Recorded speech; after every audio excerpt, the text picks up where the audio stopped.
silencio para no interrumpir la clase. Ya, bien, voy a comenzar, ¿ya?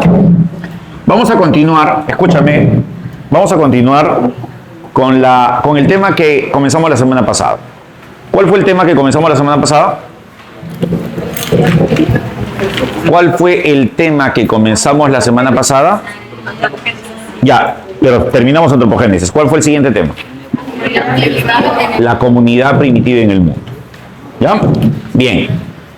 Ya hicimos la definición, ¿no? Ya definimos comunidad primitiva en el mundo. Y ya hicimos también, ¿qué? Las principales características. ¿Ya? Ahora, atento, ¿ah? Atento. La comunidad primitiva en el mundo, se divide, también es conocida con otro nombre. ¿Qué otro nombre se le conoce? Y hemos hecho esto, ¿no? A la comunidad primitiva en el mundo también la denominamos de otra manera. Correcto. ¿Cómo la denominamos? La denominamos como la prehistoria. La prehistoria. ¿Correcto? Y a su vez la prehistoria se subdivide en dos momentos. ¿En qué momentos? En dos momentos, ¿no? ¿Qué momentos? Momento 1. Edad de piedra. Correcto. Andreita, ¿hasta qué hora es la clase?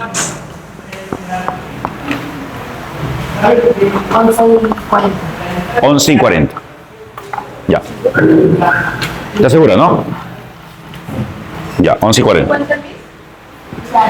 Total. 11:50. Ya. Ya, a ver, atentos.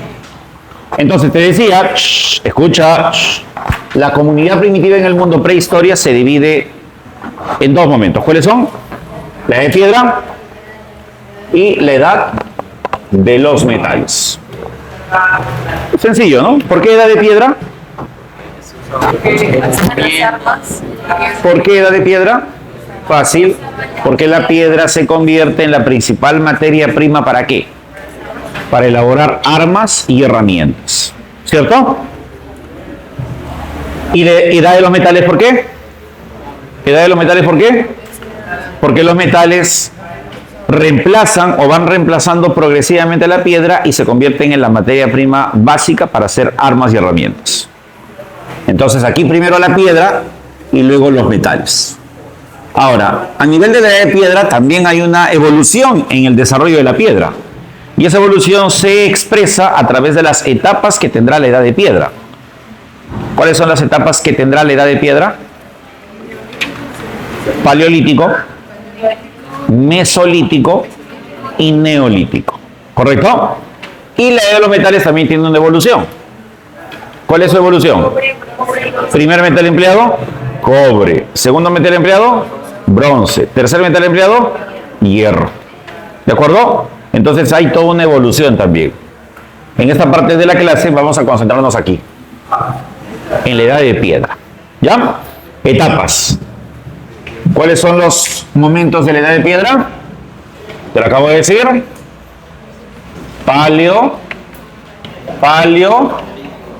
Paleolítico. Mesolítico. Neolítico. ¿Ya? Paleolítico, mesolítico y neolítico. Esos son los tres momentos de la edad de piedra. Paleolítico quiere decir piedra antigua. Mesolítico quiere decir piedra media. Neolítico, ¿qué querrá decir? Piedra nueva. ¿Ya? Muy bien. Y a su vez, la edad de piedra, la prehistoria, esta parte de la prehistoria, atravesará por dos grandes fenómenos climáticos. Esta especie de sombrerito azul que hemos colocado por encima de esta parte de la línea de tiempo representa ¿qué época climática? La era del hielo, o también conocido como el Pleistoceno. El Pleistoceno. ¿De acuerdo? Era de hielo, glaciaciones, frío extremo. Sin embargo, con el tiempo la temperatura terrestre empieza a elevarse, empieza a incrementarse. ¿Cómo vamos a llamar a ello?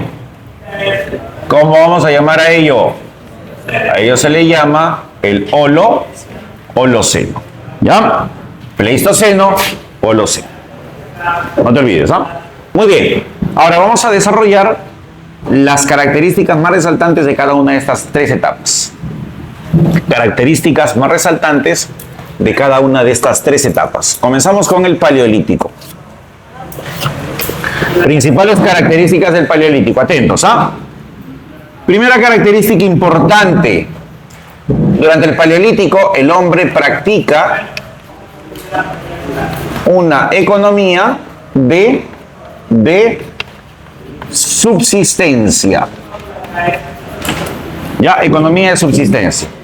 Esa economía de subsistencia se fundamenta en dos actividades principales. Ojo, esa economía de subsistencia se fundamenta en dos actividades principales. ¿Cuáles son las dos actividades principales? ¿Cuáles serán las dos actividades principales? La cacería. Falta otra. La recolección. ¿Ya? La economía de subsistencia se fundamenta en dos actividades básicas. La caza y la recolección. La caza y la recolección. ¿Ya? Bien. Atiéndeme. ¿Quiénes van a cazar? Los varones. Los varones. El varón. ¿Quién va a recolectar? La mujer. Los varones cazan, las mujeres recolectan. A ver, ¿por qué no se da al revés? Porque las mujeres tienen más fuerza. Correcto. ¿Por qué no se da al revés? ¿Por qué las mujeres no cazan y los varones recolectan? Ah, profesor, fácil, pues. No se puede dar eso porque esta división del trabajo está en función a criterios físicos. El varón caza, ¿por qué? Porque tiene mayor fortaleza física que la mujer, ¿no? Tiene mayor predisposición a actividades asociadas a ello. De una u otra manera también tiene mayor agilidad, ¿no? Ojo, estamos hablando a nivel físico. Salvo excepciones, pues, ¿no? Salvo de repente una mujer que recibe un entrenamiento especializado en algo, puede desarrollar más capacidades que un varón en ese aspecto, ¿no? Pero estamos hablando aquí de manera general. ¿Y la mujer por qué recolecta? Porque tiene mejor capacidad de observación, discernimiento. Para la recolección se requieren esas habilidades. Entonces, el trabajo está dividido por criterios físicos, por criterios naturales. A eso se le llama, atento aquí, división natural del trabajo. A eso se le llama división natural del trabajo. ¿Correcto? ¿Se entiende? Muy bien. Entonces, economía de subsistencia, la cual se fundamenta en dos actividades. ¿Qué actividades? Caza, recolección. ¿Quiénes cazan? Los varones. ¿Quiénes recolectan? Las mujeres. Esa división se da por criterios físicos, biológicos, naturales. ¿Cómo se le llama eso? División natural del trabajo. Siguiente característica. El hombre, cuando enfrenta a la naturaleza, porque recuerda, esto lo vimos en la clase anterior, ¿cuál es la principal preocupación que tiene el hombre en la comunidad primitiva? Sobrevivir. Y para sobrevivir se tiene que enfrentar ¿a quién? A la naturaleza. ¿Cierto?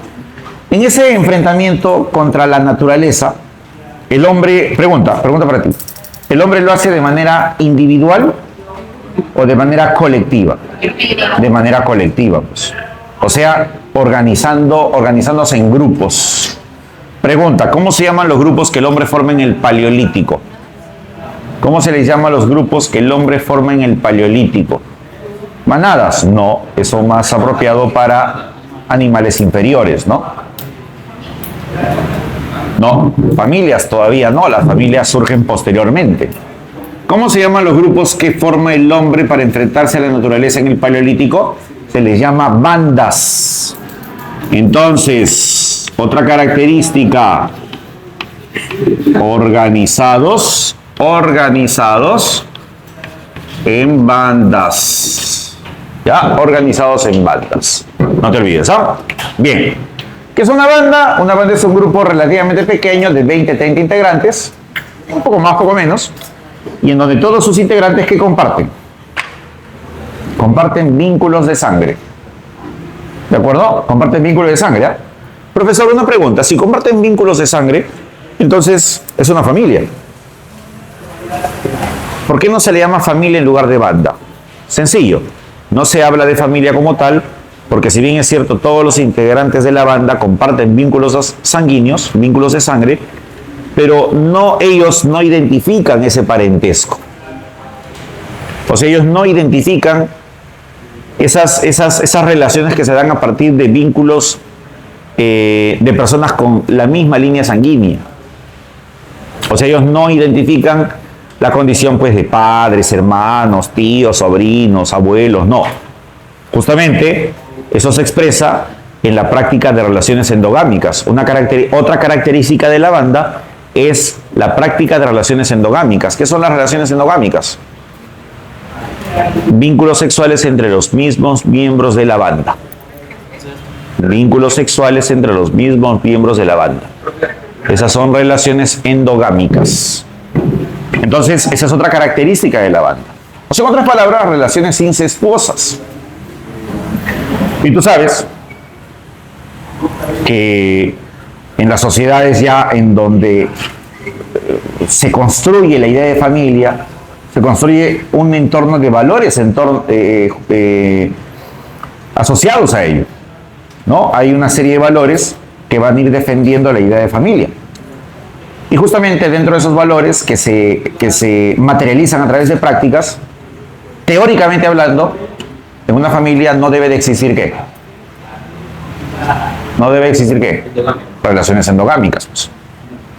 Teóricamente hablando digo, porque en la historia sí ha habido familias que han practicado en su interna relaciones endogámicas. ¿No? Por ejemplo, las viejas monarquías europeas, ¿no? Había por costumbre casar a los mismos miembros de la familia, ¿para qué? Para mantener la pureza de sangre, para mantener el linaje, para mantener el apellido. ¿Me entienden? Entonces, salvo esas excepciones, teóricamente hablando, en una familia no debe de practicarse ello, ¿no? ¿Ya? Muy bien. Siguiente característica. Estas bandas se caracterizan porque... Pregunta para ti. Estas bandas se caracterizan porque se instalan en un lugar permanentemente o están desplazándose constantemente. ¿Por qué están desplazándose constantemente? Porque están en búsqueda de alimento. Pregunta, ¿cómo se le denomina esa característica de desplazamiento constante? Nómadas. Entonces, ¿cómo son las bandas? Nómadas. Entonces, organizados en bandas, nómadas. ¿Ya? Una característica más, ¿ya? ¿Por qué también se caracteriza el paleolítico? Porque en el paleolítico se da el proceso de hominización. Aquí se da el proceso de hominización. ¿Ya? Muy bien. Pregunta sencilla. ¿A qué denominamos hominización?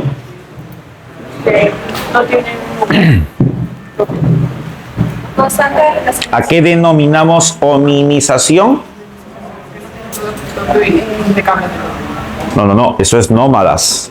Eso es nomadismo. Nomadismo es que están desplazándose constantemente de un lugar a otro. Eso es nomadismo. Hominización.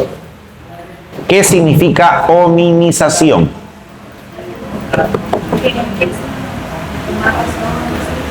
No. Chicos, fácil. ¿Qué es la hominización? ¿Mejorar la postura física? No. ¿Quedarse fijo en un lugar? No, eso es sedentarismo. Chicos, hominización. Fácil. ¿A qué denominamos hominización? En respuesta sencilla, hominización, evolución humana. ¿Ya? ¿Qué se da en el Paleolítico? El proceso de evolución humana. Hominización es, en sencillo, la evolución del ser humano. Pero para ampliar un poquito más el concepto, ¿qué es hominización? Hominización es el proceso de transformación y desarrollo de los primeros homínidos hasta convertirse en Homo sapiens.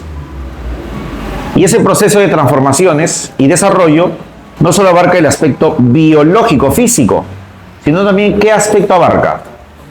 El aspecto psíquico, cognitivo. ¿Qué más?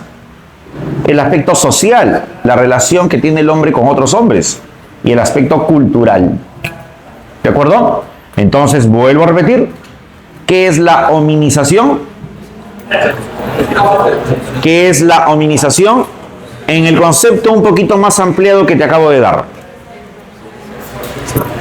En el concepto un poquito más ampliado que te acabo de dar. ¿Qué es la hominización? Te lo acabo de decir.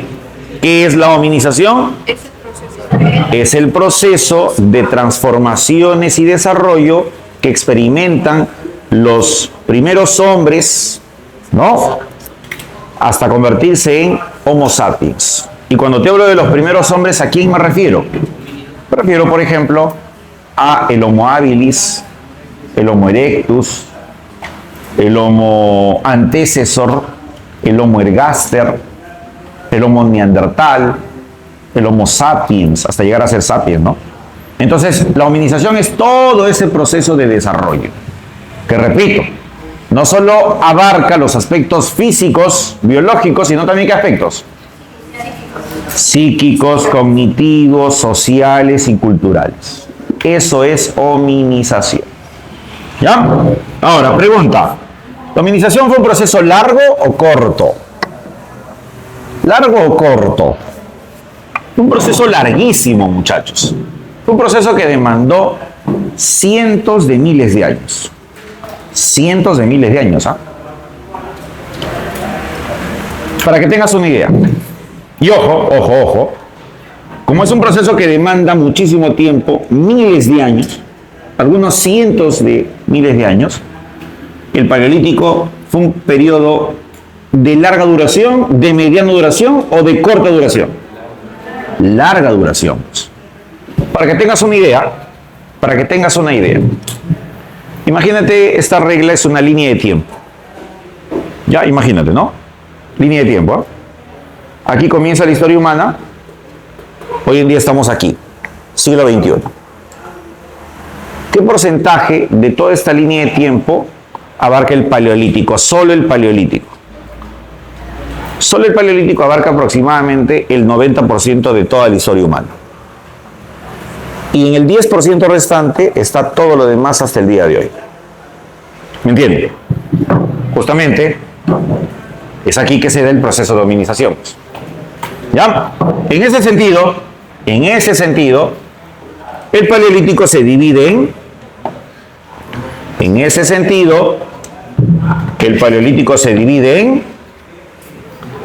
se divide en fases. El Paleolítico se divide en fases.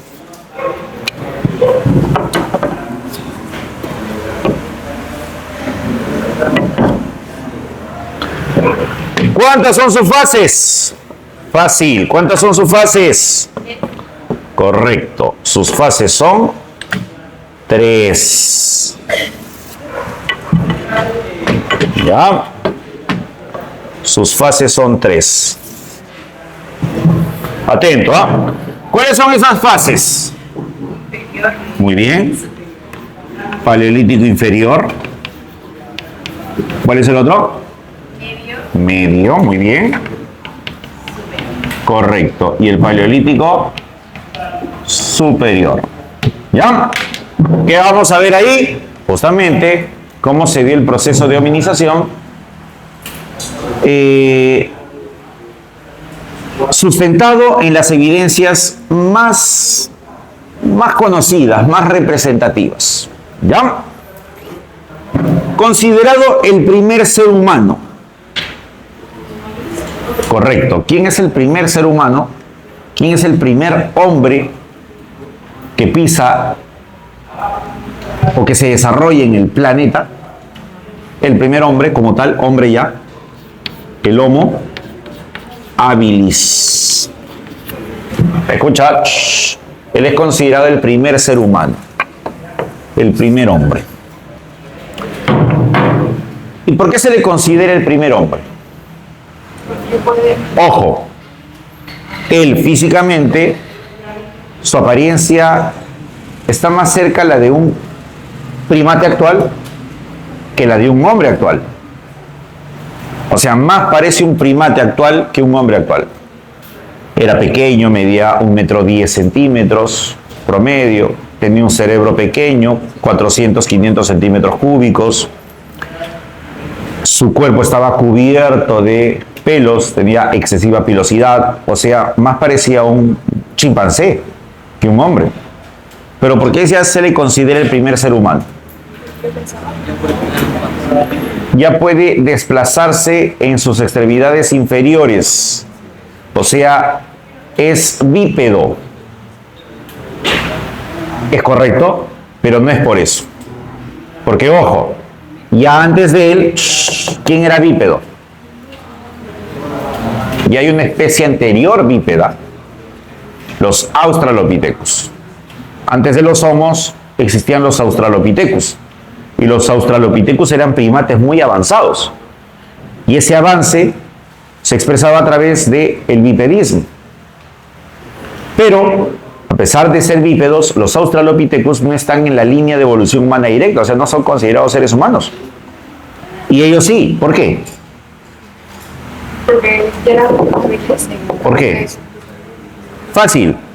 Él ya es considerado el primer ser humano porque piensa, pues, porque razona, porque tiene conciencia. Porque finalmente ello es lo que nos termina separando de quién.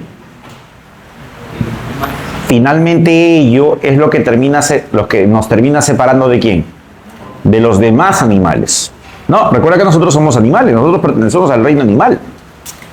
No somos animales también. Pero ¿cuál es la diferencia entre nosotros, seres humanos, y los demás seres vivos del planeta? Los demás miembros integrantes del reino animal. ¿Cuál es la diferencia? La diferencia es que nosotros razonamos, pensamos, tenemos conciencia. ¿Me entienden? Mientras que los demás integrantes del reino animal funcionan en base a impulsos, ¿no? En base a instintos. Nosotros no. Nosotros hemos sometido el instinto ¿a qué? Nosotros hemos sometido el instinto a la razón, pues. No.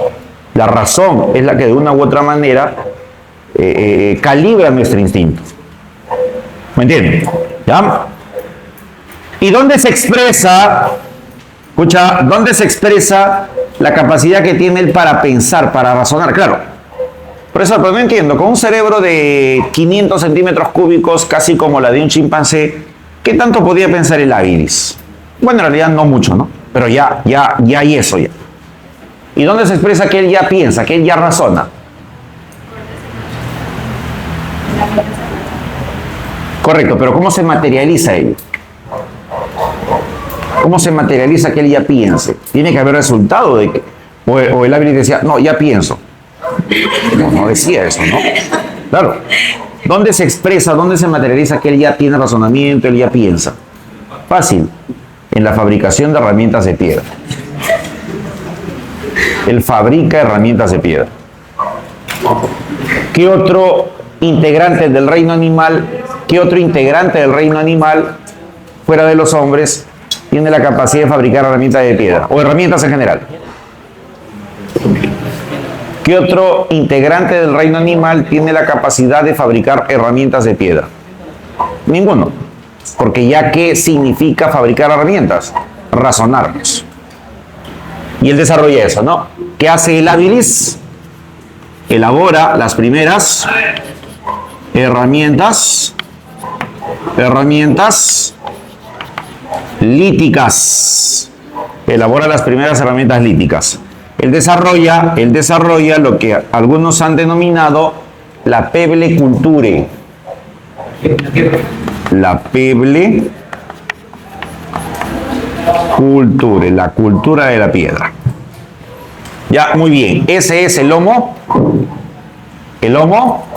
habilis. Otro detalle importante, ¿dónde se inicia el proceso de evolución humana? ¿Dónde se inicia el proceso de evolución humana? ¿En qué lugar del mundo? África. Razón por la cual África, ¿cómo es considerada? La cuna de la humanidad. ¿De acuerdo? La cuna de la humanidad. Escucha, el habilis se desarrolló íntegramente en África. No salió de África. Bueno, hay algunos restos relativamente recientes que se han encontrado del proceso de hominización que serían habilis fuera de Asia, pero eso está pues en proceso de investigación, de estudio, de análisis, ¿no? Ya cuando ello se confirme, de repente ya, o no de repente, ¿no? Si no cambiará esto, ¿no? Cambiaremos esto, ¿ya? Pero en tanto no sucede eso, ¿quién sigue, o qué se sigue considerando sobre el habilis? Que nunca salió del África. Se extingue el habilis. ¿Quién lo reemplaza? El Homo erectus. El Homo erectus. ¿Por qué se le llama Homo erectus? Correcto, se le llama Homo erectus porque él consolida el bipedismo. ¿De acuerdo? Consolida el bipedismo. Es decir, él ya no necesita para nada sus extremidades superiores. ¿Para qué? Para movilizarse. El habilis sí necesitaba, por ejemplo, el habilis para adquirir velocidad en su desplazamiento, si es que venía un depredador a cazarlo, sí o sí se tenía que apoyar en sus extremidades superiores para movilizarse con mucha rapidez. En cambio, ¿quién ya deja de depender de todo eso? El erectus. Por eso se llama hombre erguido, ¿no? Homo erectus. Pero hombre erguido, Homo erectus. Pero eso no es lo más importante, ¿no? Lo más importante del erectus, ¿qué es? ¿Qué es lo más importante? Que él descubre el fuego. Y obviamente lo usa, ¿no? El descubrimiento y el uso del fuego será un acontecimiento revolucionario. Revolucionario, que ahorita vamos a ir mencionando. ¿Qué también caracteriza al erectus? Escucha, ¿qué también caracteriza al erectus?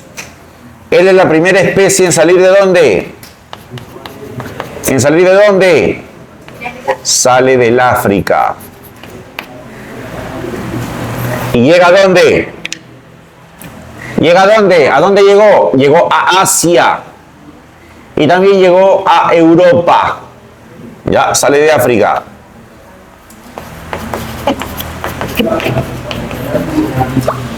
Llega a Europa y Asia. Por ejemplo, tú habrás escuchado hablar del Pithecanthropus erectus. Es un erectus encontrado en Java, en la isla de Java, en Indonesia. O habrás escuchado hablar del Sinanthropus pekinensis. Sinanthropus pekinensis. Es un erectus encontrado ¿en dónde? Su mismo nombre nos da una idea. Pekín, Asia, China. Ya, muy bien. Sin embargo, al final también se extingue. ¿Quién lo va a reemplazar? Y ahí vemos el Paleolítico Medio. ¿Quién lo va a reemplazar?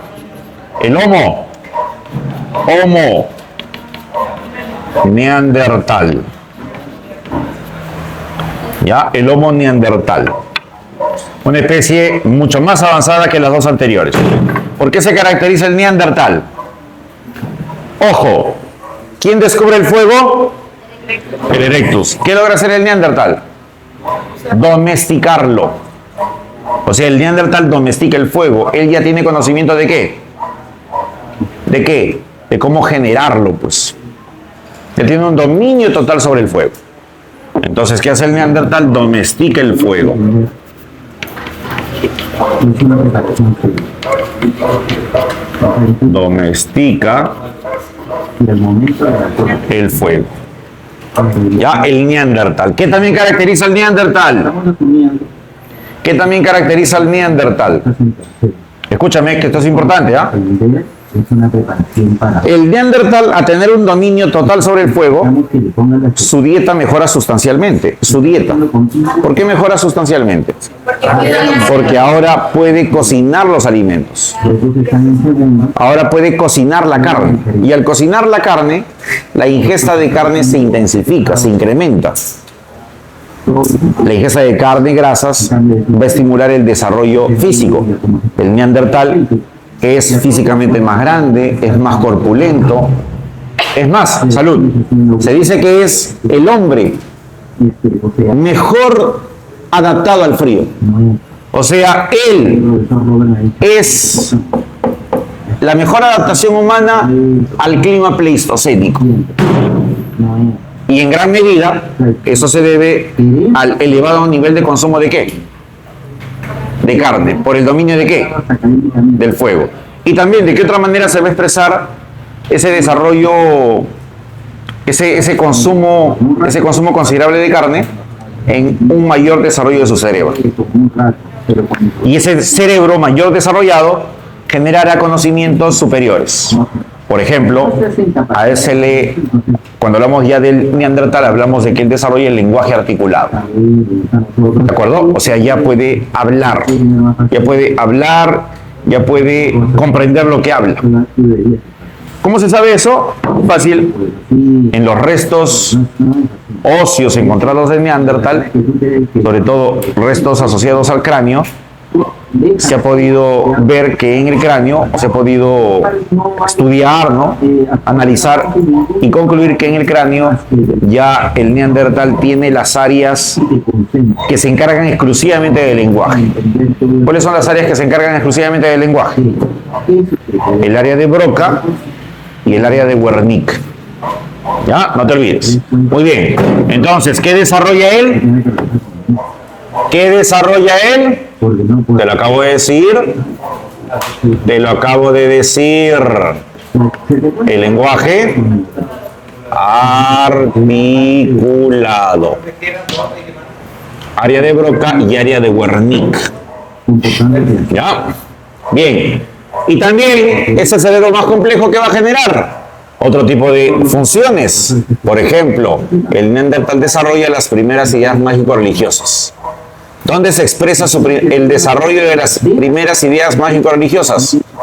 Él efectúa los primeros cuando explicó esto, usted dijo esto. ¿Por qué? los primeros entierros. Una pregunta pertinente de la clase. Ya, o sea, ya entierra ¿a quién? A sus muertos, ¿no? A sus muertos. Al final se extingue el neandertal. Son muchas las hipótesis que hablan de su extinción. Una de ellas claramente, ¿cuál es? Una de ellas claramente, ¿cuál es? El fin del Pleistoceno, o cómo el Pleistoceno empezará a llegar a su fin. Ya te dije, el neandertal era la especie casi perfecta ¿para qué? Para el frío. Pero lamentablemente para el neandertal, el Pleistoceno, la era del hielo empieza a desaparecer. ¿Y qué empieza a suceder con la temperatura terrestre? Se empieza a incrementar. Y eso va a traer como consecuencia masivas extinciones. Por ejemplo, se extingue la megafauna. Y de una u otra manera, eso habría impactado ¿en quién? ¿En quién? En el neandertal. Ya, no te olvides. Bien. ¿Y quién lo va a reemplazar? Nosotros. O sea, ¿quién? El Homo sapiens. Que se desarrolla ya ¿en qué época? ¿O en qué etapa? Paleolítico superior. O sea, ¿quién aparece en el Paleolítico superior? El Homo.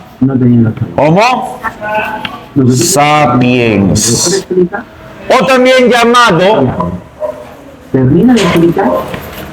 también llamado hombre de Cromañón.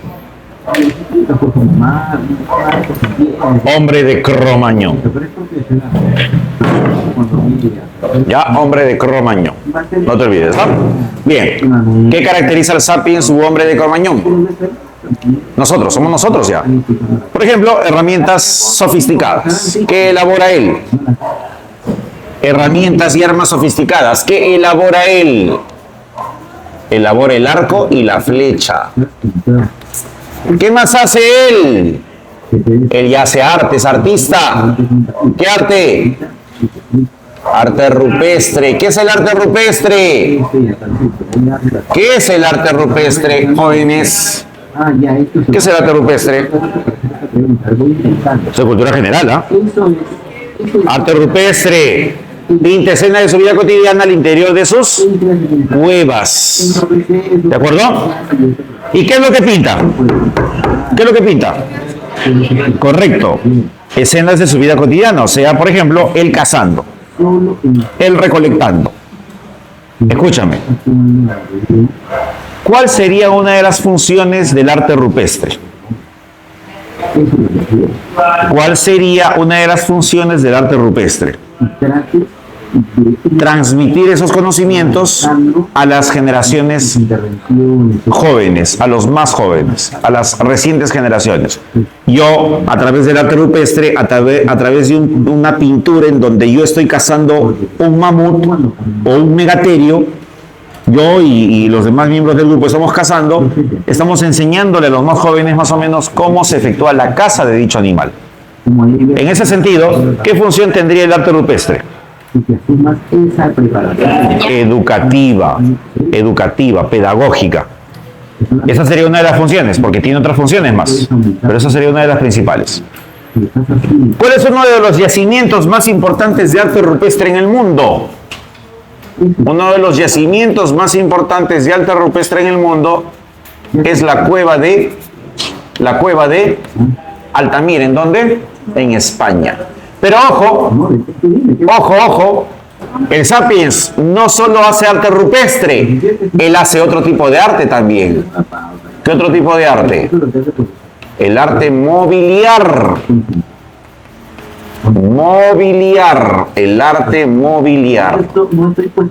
¿Ya? Mobiliar, mover, movilizar. ¿Qué elabora el hombre en el arte mobiliar? Escucha aquí, ¿ah? Elabora pequeñas estatuillas, agarra una piedra y la pule, le da forma. ¿Y qué forma? Estatuillas que más o menos tenían esta apariencia, ¿no? Mira. Todo lo que dice el profesor, todo lo que dice, te va a sumar para que te estatuillas que más o menos tienen esa apariencia. Algo así, ¿no? Ojo. ¿Ya? ¿A quién se está representando ahí? A una mujer embarazada, pechos grandes, abdomen amplio, grande y caderas anchas, ¿no? ¿Elementos asociados a qué? Chicos, ¿elementos asociados a qué? Al embarazo. El arte mobiliar elabora estas estatuillas. ¿Cómo se llaman estas estatuillas? ¿Tienen un nombrecito? ¿Cómo se les llama? Se les llama Venus paleolíticas. Las Venus paleolíticas. ¿Y qué expresan las Venus paleolíticas? ¿Cuál es el mensaje de las Venus paleolíticas? Correcto. Es un culto a la fertilidad. O sea, para el varón, una mujer gestando, una mujer que da luz, es una mujer que tiene ese poder que yo no tengo. ¿Me entienden? O sea, el hombre de esta época no sabe lo que nosotros sabemos de cómo se genera una vida, ¿no? ¿Cómo se genera una vida humana? ¿Cómo se genera una vida humana? A partir del vínculo sexual que hay entre quién? Entre un varón y una mujer, ¿no? Y como producto de ese vínculo sexual, ¿qué se da? ¿Qué se da? Se da la fecundación de ¿qué? Del óvulo a partir de los espermatozoides del varón, ¿no? Eso nosotros lo sabemos o no. Y para que se dé eso, de manera natural, tiene que haber, pues, vínculo sexual, ¿no? Un contacto sexual. Entonces nosotros entendemos que para que se cree una nueva vida, tanto varón como mujer aportan sus células, ¿no? ¿Cierto? El hombre de esta época, el hombre primitivo, el Homo sapiens, ¿sabía eso? No. El hombre cree que eso que hace la mujer es un poder que ella tiene. Entonces, las Venus paleolíticas, más que un culto a la mujer, es un culto a su capacidad de reproducción, culto a la fertilidad. ¿Se entiende? ¿Cuál es considerado o considerada la Venus paleolítica más importante encontrada hasta ahora? En perfecto estado de conservación, la Venus de Willendorf. Willendorf. ¿Encontrado en dónde? En Austria. Ya, no te olvides. Silencio. Shh. Y última característica del Sapiens. ¿Por qué también es importante el Sapiens? ¿Por qué también? Porque él va a migrar, va a viajar, va a poblar el mundo. Él es quien poblará el mundo. Ya, él es quien poblará el mundo. No te olvides, ¿ah? ¿Cuál es uno de los últimos lugares a donde el hombre llegará? América. Ya, uno de los últimos lugares hacia donde el hombre llega es América. Y ya supongo yo que en tu curso Historia del Perú han visto el tema poblamiento americano, ¿no? Y justamente en ese tema, ¿qué se trata de ver? ¿Qué se trata de ver en ese tema? Las teorías que tratan de explicar cómo el hombre llega a ¿dónde? A América. Y dentro de las múltiples teorías que hay, ¿cuál es una de las más aceptadas? La asiática, desarrollada por Alex Harlicka. ¿De acuerdo? Alex Harlicka. ¿Ya? Aunque hay otras teorías recientes que hablan de un proceso migratorio, de un proceso de migración polirracial, ¿no? Es decir, no solo habrían venido asiáticos, habrían venido probablemente otras poblaciones también. Y eso es lo que hoy en día es la propuesta más fuerte hoy en día en cuanto a la explicación sobre este tema. Ya, pero ojo, eso no descarta qué ruta. La asiática, pues, ¿no? Eso no descarta la ruta asiática, más bien habría otras rutas adicionales, ¿no? Muy bien, en fin, ese es otro tema, ¿no? Bien, ya, chicos, todo esto es lo más importante del paleolítico. Entramos al mesolítico. ¿Qué pasa en el mesolítico? Fácil. ¿Qué está llegando a su fin? ¿Qué está comenzando? El Holoceno. O sea, ¿qué se da aquí? ¿Qué se da aquí? Grandes cambios climáticos. ¿Ya? ¿Qué se da aquí? Aquí se dan grandes cambios climáticos.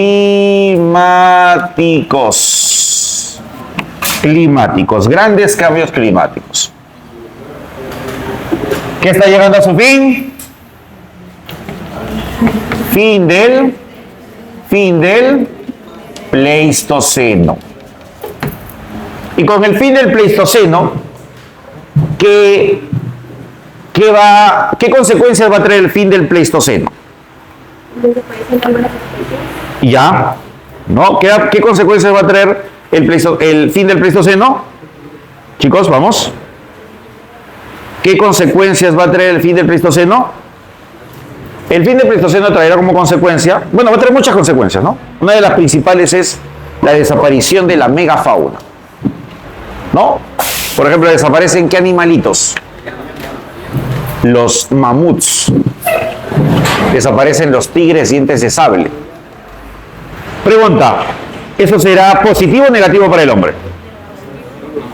¿Positivo o negativo? Ambos. ¿Por qué sería positivo? Porque así tiene, o sea, uno tiene como que más espacio para desarrollar.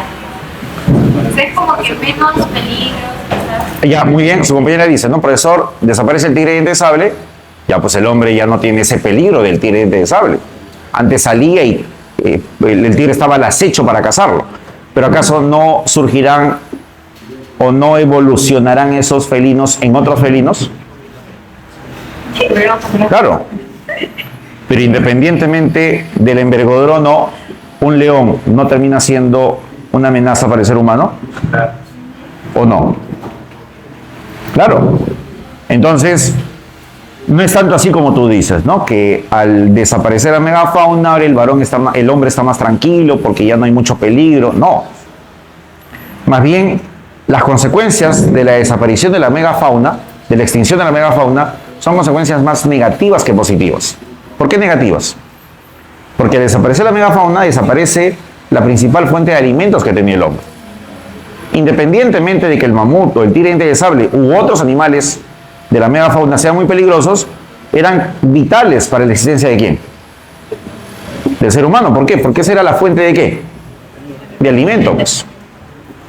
¿Me entienden? Entonces, la extinción de la megafauna va a traer escasez de ¿qué? De alimentos.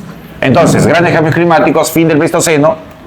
Esto va a tener como consecuencia extinción, desaparición de la megafauna. Extinción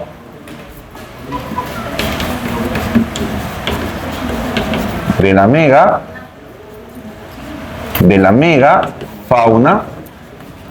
¿Ya? Y esto a su vez que va a tener escasez de alimentos. Escasez alimentaria. Atento, escucha. Escasez alimentaria. Entonces ahora, el varón sale a cazar y ya no encuentra qué cazar. ¿Qué tendrá que hacer? Antes de que suceda esto, escúchame, antes de que suceda esto, todos los días los varones salían ¿a qué? A cazar y las mujeres a recolectar. Todos los días. Y casi siempre regresaban por la tarde, noche, ¿con qué? Con el alimento. ¿Me entienden? Esa era la rutina casi diaria. Por ahí de repente podría variar. Pero había bastante seguridad de que se pueda obtener alimentos, de que se pueda cazar. O sea, no era algo remoto, era algo estadísticamente probable, que salgamos y cacemos algo. ¿Me entienden? Pero ahora cuando sale el varón a cazar, ya no encuentra qué cazar, pues. Porque están desapareciendo los animales. Entonces, ¿qué tiene que hacer el varón? Tiene que irse a lugares más lejanos. Por lo tanto, ya no regresará en la tarde o noche. ¿Cuándo regresará? Al día siguiente. Por de repente, la semana siguiente. Por de repente ya no regresa ya. Pregunta. ¿Quién va a quedarse a cargo del grupo? ¿Quién tendrá que cuidar al grupo? ¿Quién tendrá que ver la forma de alimentar al grupo? La mujer. La mujer tendrá que ver la manera de ¿qué? De cuidar al grupo, de proteger al grupo y de alimentar al grupo. Porque el varón está ausente. Porque el varón no sabemos si regresará o no. Si no regresa, peor. Y es aquí en donde la mujer va a adquirir más protagonismo de lo que ya tenía. ¿Qué va a empezar a hacer la mujer? Ella se convertirá no solo en la principal protectora del grupo, sino que también se convertirá en la principal abastecedora del grupo. Pregunta, ¿a qué se dedicaba la mujer? A recolectar frutos y semillas. Y ella, luego de cientos de años, miles de años de recolectar, ella aprendió muchas cosas. ¿Qué aprendió, por ejemplo? Correcto, a hacer pequeños sembríos, a depositar semillitas en zonas húmedas, cubrir de tierra y esperar ¿a qué? A que crezca. ¿Me entienden? Entonces, ¿qué empezó a hacer la mujer? Empezó a practicar eso. ¿Cómo se le llama esa actividad? A eso se le llama horticultura. ¿Qué vendría a ser la horticultura? Una pre-agricultura. Escúchame. Y esos huertitos que empieza a hacer la mujer empiezan a ser frecuentados ¿por quiénes? Por otros animalitos también. Y también están como el hombre. ¿Qué están haciendo? Buscando comida. Y entonces ahí la mujer también empieza a observar que esos animalitos no pueden ser únicamente aprovechados cazándolos y consumiendo su carne. También pueden ser aprovechados ¿de qué otra manera? Transporte, carga, compañía, cuidado. Y entonces eso dará pie ¿a qué? A que empiece a que se den los orígenes de la domesticación de animales. Claro, en ese contexto aparecen. ¿No? Claro. En ese contexto comienza el proceso de domesticación de muchos animales. ¿Me entienden? ¿Desarrollado por quién? ¿Gracias a quién? a la mujer.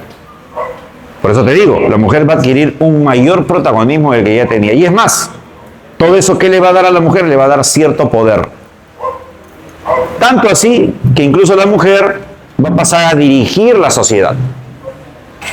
¿Cómo se llamó ese proceso a través del cual la mujer pasó a dirigir la sociedad y el varón se tuvo que someter a ella? El matriarcado. Ya, no te olvides, ahorita lo pongo.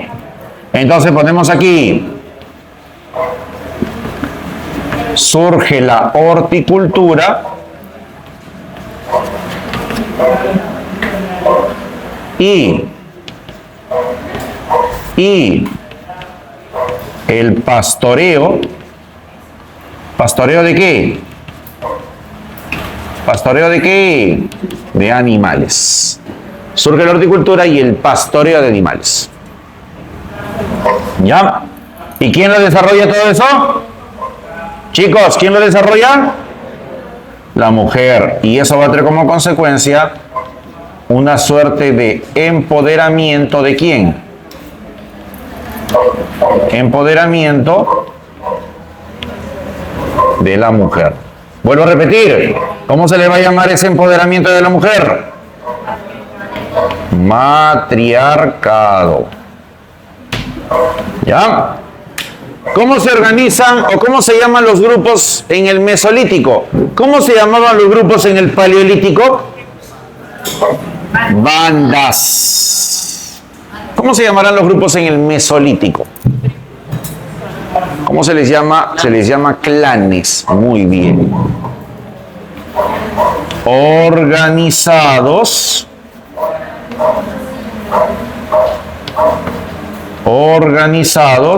en clanes. Organizados en clanes. En sencillo, ¿qué son los clanes? En sencillo, ¿qué son los clanes? La unión de varias bandas. Las bandas justamente van a unirse frente a qué situación. Las bandas van a unirse frente a qué situación. Frente a los problemas del Mesolítico, pues, ¿no? Van a unir fuerzas. Y así nacen los clanes. Vuelvo a repetir, ¿qué son los clanes? La unión de varias bandas. Ahora, un detalle. Escucha, escucha. Esos clanes seguirán moviéndose constantemente todos los días. ¿Seguirán siendo nómadas? ¿Sí o no? Esos clanes ya no van a ser nómadas. Esos clanes se quedan, o sea, llegan aquí, instalan su huertito, ¿no? La mujer siembra sus semillitas, su huertito, van a instalar una residencia, ojo, temporal, porque una vez que agoten recursos de ahí, ¿qué harán? Migrarán a otro lugar. Llegarán a ese lugar, igual se instalarán un tiempito, migrarán. ¿Cómo se llama eso? Seminomadismo. Organizados en clanes seminómadas. Seminómadas. Y por último, otra característica del Mesolítico. En el Mesolítico el hombre va a perfeccionar sus herramientas de piedra. ¿Cómo se le va a llamar a ello? A ello se le va a llamar el desarrollo de la industria microlítica. A eso se le va a llamar el desarrollo de la industria microlítica. ¿Ya? Muy bien. Esas son las características más resaltantes de qué periodo? Del Mesolítico. Y finalmente, chicos, entramos al Neolítico. Escucha, Neolítico, neo nuevo, lítico piedra, la época de la piedra nueva, la época en donde se darán grandes e importantes cambios. Escucha, se dan tantos cambios y a su vez tan importantes que incluso se habla de que en el Neolítico se va a dar la primera revolución de la historia humana. Pregunta de cultura general. ¿Cuál es considerada la primera revolución de la historia humana? La revolución agrícola. Pregunta. ¿Qué sucederá con el perfeccionamiento de la horticultura? ¿Qué sucede con el perfeccionamiento de la horticultura? Agricultura. ¿Qué sucede con el perfeccionamiento del pastoreo? Ganadería. Esas dos actividades van a surgir aquí. Y esas dos actividades van a transformarlo todo. Por eso, ¿qué se da en el Neolítico? La primera revolución. ¿Cómo se le llama esa revolución? Eso es conocido como la revolución agrícola. ¿Ya? A eso se le llama revolución agrícola. Surgen dos actividades vitales. ¿Qué actividades vitales surgen? La agricultura y la ganadería. Ya, escúchame. ¿Por qué el surgimiento de esas dos actividades? ¿Por qué el surgimiento de esas dos actividades lo transformaron todo? Chicos, vamos, atentos. ¿Por qué el surgimiento de estas dos actividades va a generar una revolución?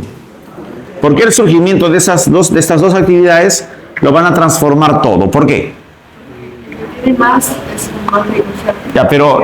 Correcto, pero te estás adelantando mucho. Aquí falta primera idea. Vamos en orden. Lo que dices está bien, perfecto. Pero eso pasará luego. Eso vendrá después. Mi pregunta es, concéntrate. ¿Por qué la agricultura y la ganadería representarán un gran cambio en la sociedad? ¿Por qué la agricultura y la ganadería traen como consecuencia la primera revolución de la historia humana? Fácil. Porque con la agricultura y la ganadería, el hombre deja de lado ¿qué economía? El hombre deja de lado ¿qué economía? Deja de lado la economía de subsistencia. ¿De acuerdo? ¿En qué consistía la economía de subsistencia? ¿En qué consistía la economía de subsistencia? En que el hombre sobrevive. Aquí sobrevive. ¿Con qué otro nombre se le conoce la economía de subsistencia? ¿Con qué otro nombre se le conoce la economía de subsistencia? También se le conoce con el nombre de economía depredatoria. O también se le conoce economía parasitaria. Economía parasitaria, ¿por qué se le conoce? ¿Por qué se le conoce como economía parasitaria? Porque el hombre es como un parásito. ¿Vive de quién? De la naturaleza. El hombre vive de la naturaleza. Es como un parásito que hay en tu organismo. Ese parásito que hay en tu organismo vive de ti. Lo que tú te alimentas, esos nutrientes que generas a partir de tu alimentación, de una u otra manera va a alimentar también ¿a quién? A los parásitos. O sea, ese parásito vive de ti, se alimenta de ti. ¿Te roba qué cosa? Energía, nutrientes, fuerza. Ese parásito genera algo productivo en ti. Por lo general no, ¿no? Por lo general no, porque ojo, también hay parásitos que son positivos, ¿no? ¿Ya? La microbiota, ¿no? En fin. Bueno, volviendo a esto. Entonces, a la economía de subsistencia se le llama economía parasitaria o depredatoria porque el hombre vive de lo que la naturaleza le da. Eso es allá. Pero aquí, cuando el hombre desarrolla agricultura y ganadería, el hombre ya no parasita, ya no depreda. ¿Qué hace el hombre? Él transforma, él produce. Porque finalmente, ¿qué es la agricultura? ¿Qué es la agricultura? Finalmente la agricultura son las plantas domesticadas. ¿Qué es la ganadería? Animales domesticados. O sea, el hombre está sometiendo a la naturaleza a su voluntad. Cuando él hace agricultura, cuando él hace ganadería, él está haciendo que la naturaleza le sirva a él. Él está proveyéndose de la naturaleza a partir de ciertas actividades. ¿A esto cómo se le va a llamar? A esto se le va a llamar economía productiva. ¿De acuerdo? Con la aparición de la agricultura y ganadería, hablamos de una economía productiva. ¿Correcto? Economía productiva. O sea, ¿ahora qué hace el hombre? Produce. Y esa economía productiva va a generar algo importante. ¿Qué va a generar? Va a generar el excedente productivo. Va a generar el excedente productivo. Ya, el excedente productivo. ¿Qué es el excedente productivo? Es el sobrante en la producción. Pregunta, ¿en el Paleolítico el hombre genera excedentes? ¿El hombre genera excedentes en el Paleolítico? No, no. El hombre vive del día a día. Es como, por ejemplo, una manada de leones en la sabana africana. ¿No? Allá, por ejemplo, en el Serengeti, en el Parque Nacional Kruger, ahí en Sudáfrica. Una manada de leones. ¿Qué economía desarrolla esa manada de leones? ¿Una economía productiva o depredatoria? Depredatoria. ¿Qué hacen esos leones? ¿Salen a cazar todos los días o salen a cazar en función a su necesidad? ¿Tienen hambre? ¿Qué hacen? Van a cazar. Se cazan un búfalo, se alimentan todos del búfalo hasta saciarse y luego van a descansar ahí, ¿no? Ahí descansan en la sabana, ¿no? En la pradera y descansan, se echan a dormir. ¿Y ese alimento cuánto le durará? Un día, 2 días, ¿no? Recuerda que la carne no digiere tan rápido, ¿no? Entonces, el león estará saciado 2 días, ponle. Al tercer día, ¿qué tiene que hacer? Salir a cazar nuevamente. O sea, el hombre, ¿qué está haciendo? Está sobreviviendo. Perdón, el león, ¿qué está haciendo? Está sobreviviendo. ¿Así era el hombre dónde? En el Paleolítico. Pero ahora aquí ya no. El hombre produce, con sus propias manitos produce. Y si ya el hombre tiene capacidad de producir, pregunta, ¿va a producir de más o de menos? Va a producir de más, pues va a producir en mayor cantidad. Y justamente a eso que le sobra, porque de eso va a agarrar para alimentarse, lo que le sobra se llama excedente productivo. Esto claramente es positivo, ¿cierto?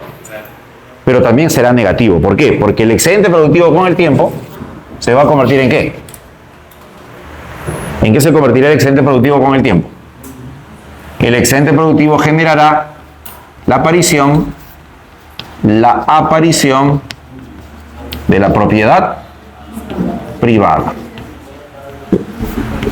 ¿Por qué propiedad privada? Porque ese excedente ahora es mío, me pertenece. Me pertenece en tanto que yo lo produje, es mío, yo no lo voy a compartir. El mamut que cazamos aquí sí lo compartimos. ¿Por qué lo compartimos? Porque todos hemos intervenido en su cacería. Todos los varones los hemos cazado, de repente las mujeres se han quedado cuidando a los pequeños, ¿no? Recolectando frutos y semillas. La cosa es que todos hemos metido la mano para obtener los alimentos. Por lo tanto, los alimentos es ¿para quién? Para todos. En cambio aquí, ¿el excedente productivo para quién es? ¿Para todos? No, ¿para quién es?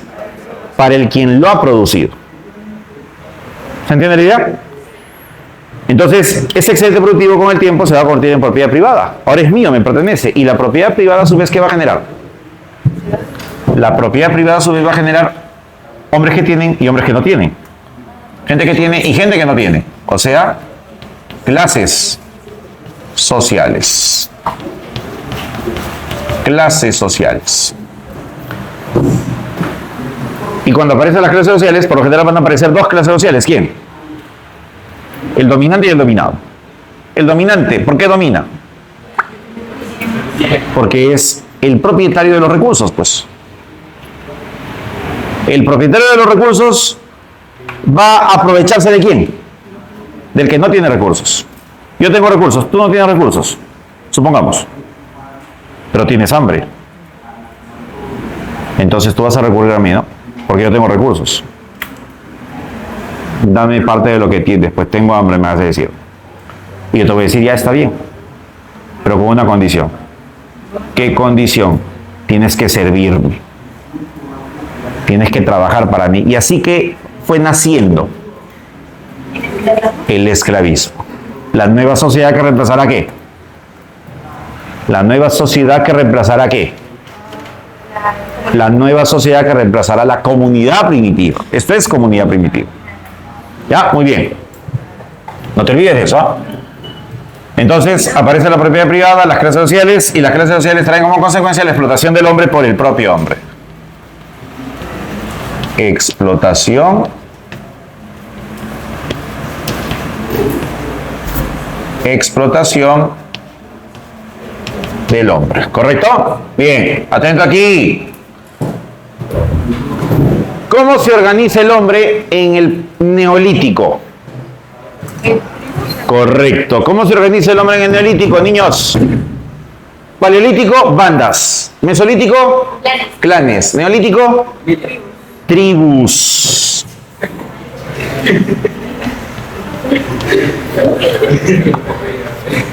Organizados en tribus. ¿Correcto? Ahora escúchame. Esas tribus se van a caracterizar ¿por qué? Porque ya no se mueven todos los días. Ya no se mueven de tanto en tanto, de tiempo en tiempo. No, ¿qué hacen? Se instalan en un lugar permanentemente. ¿Cómo se le llama eso? Sedentarismo. ¿Ya? Entonces, repito, organizados en tribus sedentarias. ¿Qué implica el sedentarismo? Instalarse en un lugar permanentemente. Atento aquí. El hombre se hace sedentario, ¿cierto? Pregunta, ¿cómo tendrá que ser el lugar donde el hombre se sedentarice? Tierra fértil. ¿Abundante qué? Tierra fértil, abundante agua dulce, un territorio llano. En una palabra, ¿cómo se llama ese lugar? Valles. Escucha, el hombre se sedentariza. ¿Dónde se sedentariza? En los valles. Pero, escúchame, desde la terminología neolítica, a esos lugares no se les llama valles. Desde la terminología neolítica, a esos lugares, ¿cómo se les llama? O sea, ¿dónde se hace sedentario el hombre? Finalmente, en los denominados centros originarios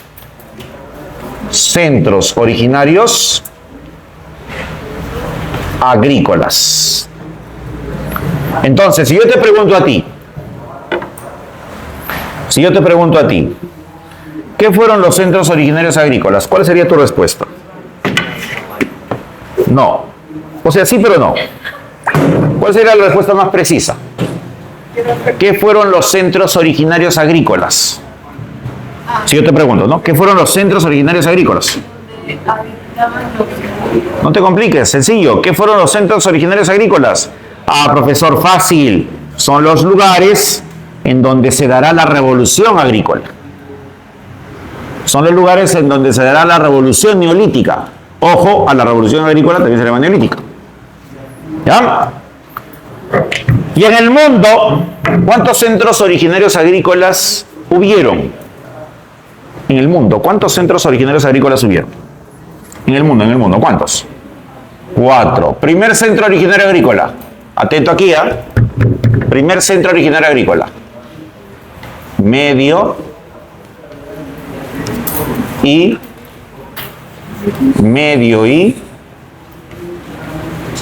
cercano oriente. Primer centro originario agrícola. Medio y cercano oriente. Segundo centro originario agrícola. Sudeste asiático o lejano oriente. Sí, estoy explicando ya. Claro. Estoy diciendo que son centros originarios agrícolas. ¿Qué son los centros originarios agrícolas? Claro, son lugares geográficos. No, medio y cercano oriente. Lejano oriente. Otro lugar. Mesoamérica. Otro lugar. Andes centrales. ¿Ya? Andes centrales. A ver, para especificar, ¿ya? Para especificar. Medio y cercano oriente, ¿qué parte del mundo sería? Medio y cercano oriente, ¿qué parte del mundo sería?